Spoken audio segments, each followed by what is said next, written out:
ओम शांति। आज 21 जुलाई 2021।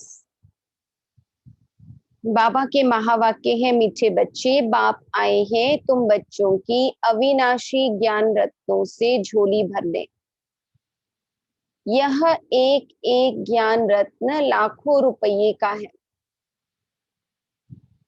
बाप आए हैं तुम बच्चों की अविनाशी ज्ञान रत्नों से झोली भरने। बाबा कहते यह एक एक ज्ञान रत्न लाखों रुपये का है। प्रश्न, गुप्त दान का इतना अधिक महत्व क्यों है? उत्तर, क्योंकि बाप तुम्हें अभी गुप्त ज्ञान रत्नों का दान देते हैं, इसे दुनिया नहीं जानती। फिर तुम बच्चे इन ज्ञान रत्नों का दान करने से विश्व की राजाई ले लेते हो। यह भी गुप्त है, न कोई लड़ाई, न कोई बारूद आदि, न कोई खर्चा। गुप्त रीति से बाप ने तुम्हें राजाई दान में दी, इसलिए गुप्त दान का बहुत महत्व है। डबल ओम शांति। एक शिव बाबा कहते हैं, एक ब्रह्मा दादा कहते हैं। एक ब्रह्मा दादा कहते हैं, दोनों का स्वधर्म है शांत, दोनों ही शांति धाम में रहने वाले हैं। तुम बच्चे भी शांति धाम में रहने वाले हो, निराकार देश में रहने वाले आए हो साकारी देश में पाठ बजाने। क्योंकि यह ड्रामा है ना। बच्चों को ड्रामा के आदि मध्य अंत का ज्ञान बुद्धि में भरा हुआ है, ऊपर से लेकर नीचे तक। ऊंचते ऊंच भगवान, उनके साथ बच्चे। इन बातों को अच्छी रीति समझो। तुम्हारे सिवाय यह ज्ञान कोई में है नहीं। तुम पढ़ते हो खुदाई स्कूल में। भगवान उवाच, भगवान तो एक ही है, कोई 10-20 भगवान नहीं है। जो भी सब धर्म वाले हैं, उनकी जो भी आत्माएं हैं, सबका एक ही बाप है। फिर बाप सृष्टि रचते हैं तो कहा जाता है प्रजापिता ब्रह्मा। बाबा कहते शिव को प्रजापिता नहीं कहेंगे। प्रजा तो जन्म मरण में आती है, आत्मा संस्कार के आधार से जन्म मरण में आती है। फिर चाहिए प्रजापिता ब्रह्मा। गाया हुआ है, परम पिता परमात्मा प्रजापिता ब्रह्मा द्वारा रचना रचते हैं। उनको बुलाया ही जाता है पतित पावन आओ। जब दुनिया पतित बनती है और उनका अंत होता है, तभी बाप आते हैं पतित से पावन बनाने। अब तुम जान गए हो, बाप आते भी एक बार हैं और कब आते ही नहीं। अभी हम समझते बाबा युगे युगे नहीं आते। बाबा पूरे कल्प में एक ही बार संगम युग में आते हैं। अभी तुमको सारी नॉलेज मिली है, तुम ड्रामा के एक्टर्स हो ना। ड्रामा के एक्टर्स को सबकी एक्ट का जरूर पता होना चाहिए कि क्या क्या पार्ट है ना। ड्रामा का कोई भी एक्टर हो, उसे पूरे ड्रामा की नॉलेज होती है, कितने एक्टर हैं, किसका क्या क्या पार्ट है। वह होता है छोटा हद का पार्ट ड्रामा, उनका तो सबको पता पड़ जाता है।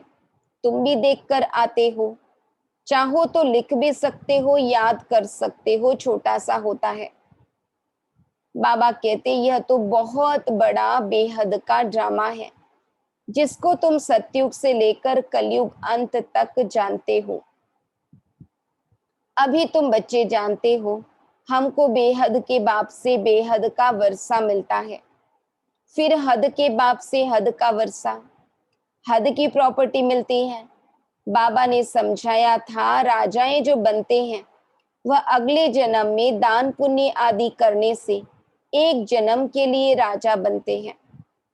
ऐसे नहीं कि वह दूसरे जन्म में भी बनेंगे। इस जन्म में दान पुण्य किया, अगले जन्म में बनेंगे, अगले जन्म में कुछ ऐसा करेंगे तो फिर अगले जन्म में बनेंगे।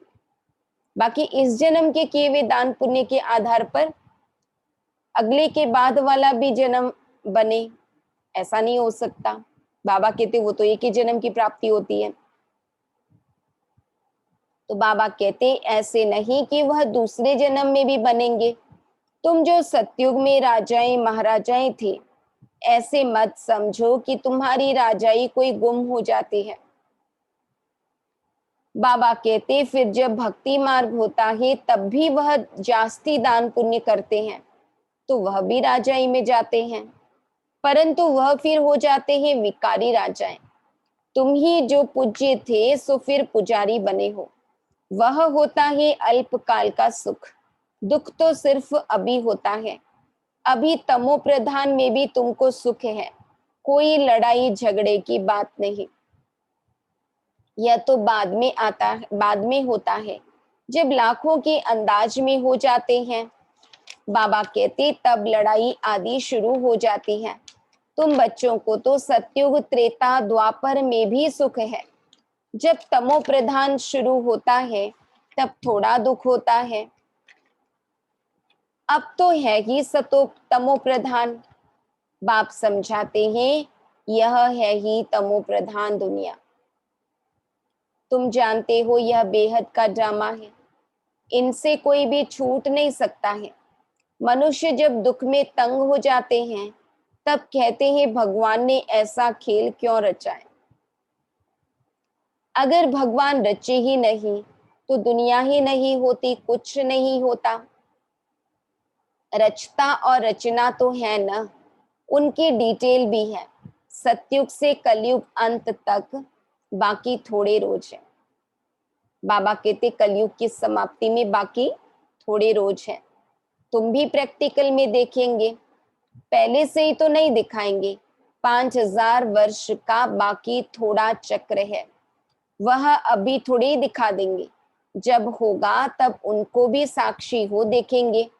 जो होना होता है वह कल्प पहले मुआफिक होगा। बाबा कहते यह तो देखते ही हो, तैयारियां हो रही है। विनाश तो होगा जरूर, सबकी तैयारी हो रही है। वह ड्रामा में पहले से ही नूंद है, विनाश जरूर होगा। अब तुम बच्चों को बाप समझाते हैं तुम्हारी आत्मा जो तमो प्रधान बनी है उनको भी यहाँ सतो प्रधान बनाना है। यह तुम अभी समझते हो। बाप गुप्त आते हैं, गुप्त ही तुमको ज्ञान दे रहे हैं। दुनिया में कोई नहीं जानते। गुप्त रीति तुम विश्व का राज्य लेते हो, कोई भी आवाज नहीं। बिल्कुल ही गुप्त दान कहा जाता है ना। बाप आकर बच्चों को अविनाशी ज्ञान रत्नों का गुप्त दान देते हैं।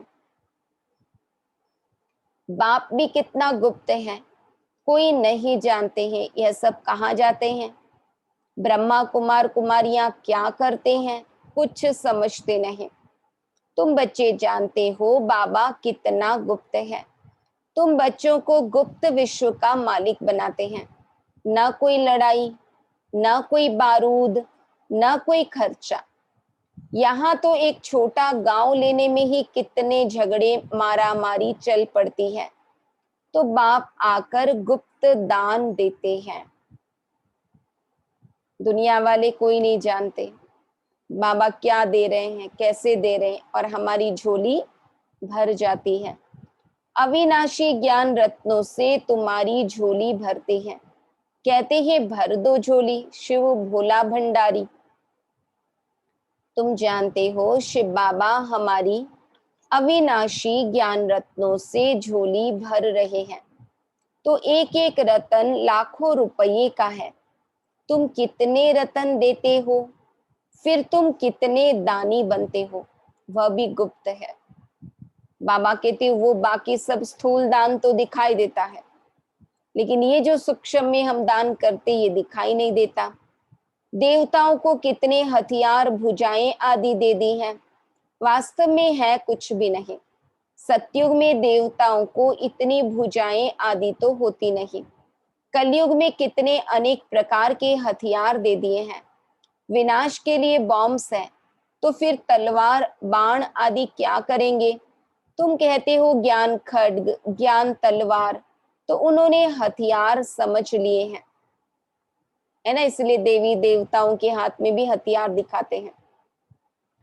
बाबा कहते हैं कुछ भी नहीं, उन्हें हथियार की जरूरत ही नहीं। तुमको तो गुप्त दान मिलता है, तुम फिर सबको गुप्त दान देते हो। तुम जानते हो बाबा हमको श्रीमत दे रहे हैं, श्रीमत है ही भगवान की। बाबा कहते यूं भी दान के लिए कहा जाता, दाहिने हाथ से दान दो तो बाएं हाथ को भी पता न पड़े। मैंने किसी को ज्ञान दिया, शांति दी, तो ढिंडोरा पीटने की नहीं जरूरत है। दिया तो उसका फल ऑटोमेटिक जमा हो गया, हमें जताने की जरूरत नहीं है। तो बाबा कहते हैं तुम जानते हो हम आते हैं नर से नारायण बनने। उनको सर्वगुण संपन्न, 16 कला संपूर्ण दैवी गुणधारी कहा जाता है। दैवी गुण सिर्फ उन देवी देवताओं में होते हैं। फिर कलाएं कम होती जाती हैं, जैसे संपूर्ण चंद्रमा की रोशनी अच्छी होती है, फिर कम होती जाती है। कम होते होते बाकी एकदम पतली लीक बच जाती है ना। एक पतला सा ऐसे एकदम लकीर सा बच जाता है। सारा गुम नहीं होता, लकीर जरूर होती है, जिसको अमावस कहते हैं। अब तुम्हारी है बेहद की बात। तुम 16 कला संपूर्ण बनते हो। दिखाते हैं कृष्ण के मुख में माताएं चंद्रमा देखती हैं। बाबा कहते यह है साक्षात्कार की बातें, जिसकी समझानी बाप बैठ देते हैं। अब तुमको संपूर्ण बनना है। माया का संपूर्ण ग्रहण लगा हुआ है, बाकी जाकर लकीर बचती है। सीढ़ी उतरते आए हैं, सबको सीढ़ी उतरनी है, तभी फिर सबको वापस जाना पड़े, है ना। बाबा कहते जब पूरा परम धाम खाली हो जाएगा, सारी आत्माएं धरती पे आ जाएंगी, तभी रिटर्न जर्नी शुरू होनी है। तुम तो अभी थोड़े हो, आहिस्ते आहिस्ते वृद्धि होगी। तो साकार बाबा की वाणी है। बाबा कहते उस समय संख्या कितनी थी? बहुत थोड़े थे, हजारों में। अभी तो लाखों में संख्या है, आगे और होने वाली है। पढ़ाई में बहुत नहीं पास होते, तुम्हारे सेंटर्स भी धीरे धीरे वृद्धि को पाते रहते हैं। समय नजदीक आता जाएगा, फिर समझेंगे इन्हों में क्या है। दिन प्रतिदिन वृद्धि को पाते रहते हैं। अभी कहते हैं हमने समझा था, यह कहाँ तक चलेंगे, खत्म हो जाएंगे। शुरू में इस डर से बहुत भाग गए, पता नहीं क्या होगा, न यहाँ के न वहां के रहेंगे, इससे तो भागो, है ना। हिम्मत हार गए, भाग गए, फिर उनमें से आते रहते हैं। कोई चले गए, लेकिन अभी फिर रियलाइज होता है, फिर बाबा के पास लौट आए। बाप कितना सहज रीति से बैठ समझाते हैं। इन अबलाओं महिलाओं को कोई तकलीफ नहीं देते हैं, इन्हों का भी उद्धार तो होना है। कहते हैं बाबा हम तो कुछ पढ़ी लिखी नहीं है। बाप कहते हैं कुछ नहीं पढ़ी हो तो बहुत अच्छा है। शास्त्र आदि जो भी पढ़े हो वह सब भूल जाओ। मैं कुछ जास्ती पढ़ाता नहीं हूँ, सिर्फ कहता हूँ मुझको याद करो तो फिर बादशाही तुम्हारी है। बस तुम्हारा बेड़ा पार हो जाएगा। बच्चा पैदा हुआ और कहेंगे बाबा, बस वर्षे का हकदार बन जाते हैं। यहाँ भी तुम हकदार बन जाते हो। बाप दादा को याद किया और राजधानी तुम्हारी, इसलिए गाया हुआ है सेकंड में जीवन मुक्ति। साहूकार लोगों का है पिछाड़ी का पाठ, पहले गरीबों की बारी है। तुम्हारे पास आपे ही आएंगे। दलितों का भी उद्धार होना है। भिलनी का भी गायन है। कहते हैं राम ने भिलनी के बेर खाए। वास्तव में राम भी नहीं है, शिव बाबा भी नहीं है। हाँ, हो सकता है इस ब्रह्मा को खाना पड़े। अभी राम तो नहीं है जो खाए, अब शिव बाबा तो अभोक्ता है। तो बाबा कहते हो सकता प्यार से जो जो कुछ भी स्वीकार कराते हैं तो ये ब्रह्मा बाबा स्वीकार करते हैं। तो बाबा कहते भिलनी आदि आएंगी, समझो टोली आदि ले आए तो इनकार कैसे कर सकते हैं। भिलनी गणिकाएं ले आएंगी तो तुम भी खाएंगे। शिव बाबा कहते हैं मैं तो नहीं खाऊंगा, मैं तो अभुक्ता हूं। तुम्हारे पास आएंगे सभी, गवर्नमेंट भी मदद करेगी कि इनको उठाओ। तुमको भी ऑटोमेटिकली प्रेरणा होगी। बाबा गरीब निवास है तो हम भी गरीबों को समझाएं। भिलनियों से भी निकलेंगे, इतना बड़ा झाड़ है, इनमें एक भी देवी देवता धर्म का नहीं रहा और सब धर्मों में कन्वर्ट हो गए हैं। अब बाप कहते हैं जो भक्ति करने वाले हैं उनको समझाओ। तुम देख रहे हो सैपलिंग कैसे लगता है, ब्राह्मण कैसे बनते हैं। जो सूर्यवंशी चंद्रवंशी देवता बनते होंगे वही आते जाएंगे। एक बार भी सुना तो स्वर्ग में जरूर आएंगे। बाबा ने काशी कलवट का भी मिसाल सुनाया है। शिव पर जाकर बलि चढ़ते थे, उनको भी कुछ तो मिलना चाहिए।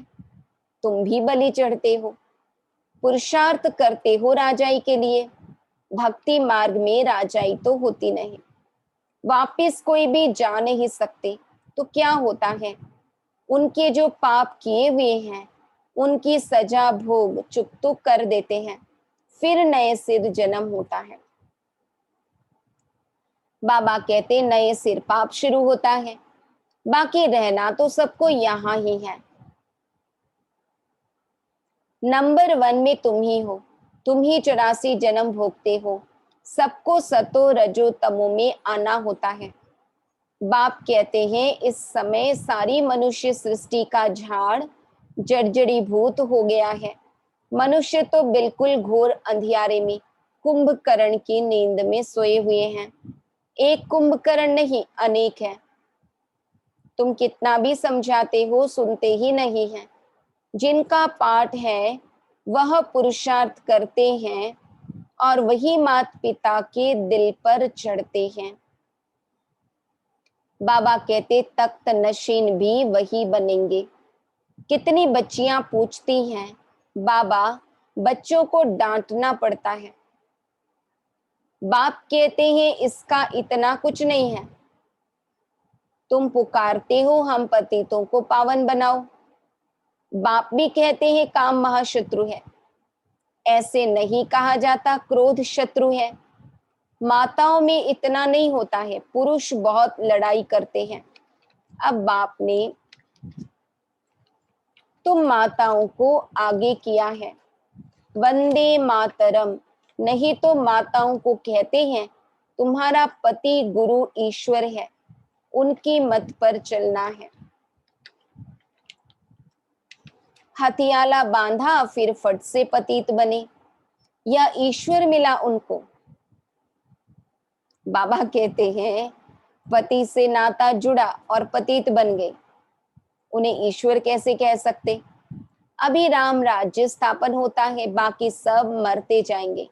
बाबा ने समझाया है विनाश काले विपरीत बुद्धि, विनाश काले प्रीत बुद्धि। तुम्हारी परम पिता परमात्मा से प्रीत बुद्धि है।